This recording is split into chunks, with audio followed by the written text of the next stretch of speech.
ओम नमो भगवते वासुदेवाय नमः। दूसरा अध्याय श्लोक 3। क्लैब्यमास्म गमः पार्थ नैतत्वयुपपद्यते क्षुद्रम हृदय दौर्बल्यं त्यक्त्वोत्तिष्ठ परंतप। अर्थात, हे पार्थ, इस अपरुषत्व के आगे झुकना तुम्हें शोभा नहीं देता। हे शत्रुओं को पराजित करने वाले, हृदय की ऐसी क्षुद्र दुर्बलता को त्याग कर उठो। व्याख्या। पार्थ, माता पृथा अर्थात कुंती के संदेश की याद दिलाकर अर्जुन के अंतःकरण में क्षत्रियोचितवीरता का भाव जागृत करने के लिए भगवान अर्जुन को पार्थ नाम से संबोधित करते हैं। तात्पर्य है कि अपने में कायरता लाकर तुम्हें माता को आज्ञा का उल्लंघन नहीं करना चाहिए। क्लैब्यमास्म गमः। अर्जुन कायरता के कारण युद्ध करने में अधर्म और युद्ध न करने में धर्म मान रहे थे। अतः अर्जुन को चेताने के लिए भगवान कहते हैं कि युद्ध न करना धर्म की बात नहीं है, यह तो नपुंसकता है। इसलिए तुम इस नपुंसकता को छोड़ दो।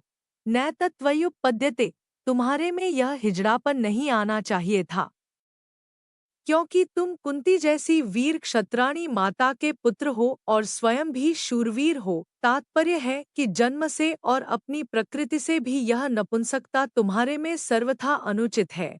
परंतप, तुम स्वयं परंतप हो अर्थात शत्रुओं को तपाने वाले, भगाने वाले हो। तो क्या तुम इस समय युद्ध से विमुख होकर अपने शत्रुओं को हर्षित करोगे? क्षुद्रम हृदय दौर्बल्यम त्यक्त्वोत्तिष्ठ। यहाँ क्षुद्रम पद के दो अर्थ होते हैं। एक, यह हृदय की दुर्बलता तुच्छता को प्राप्त कराने वाली है, अर्थात मुक्ति, स्वर्ग अथवा कीर्तिक देने वाली नहीं है।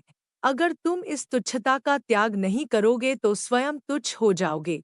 और दो, यह हृदय को दुर्बलता तुच्छ चीज है।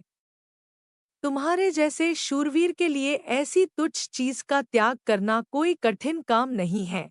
तुम जो ऐसा मानते हो कि मैं धर्मात्मा हूँ और युद्धरूपी पाप नहीं करना चाहता, तो यह तुम्हारे हृदय की दुर्बलता है, कमजोरी है। इसका त्याग करके तुम युद्ध के लिए खड़े हो जाओ, अर्थात अपने प्राप्त कर्तव्य का पालन करो।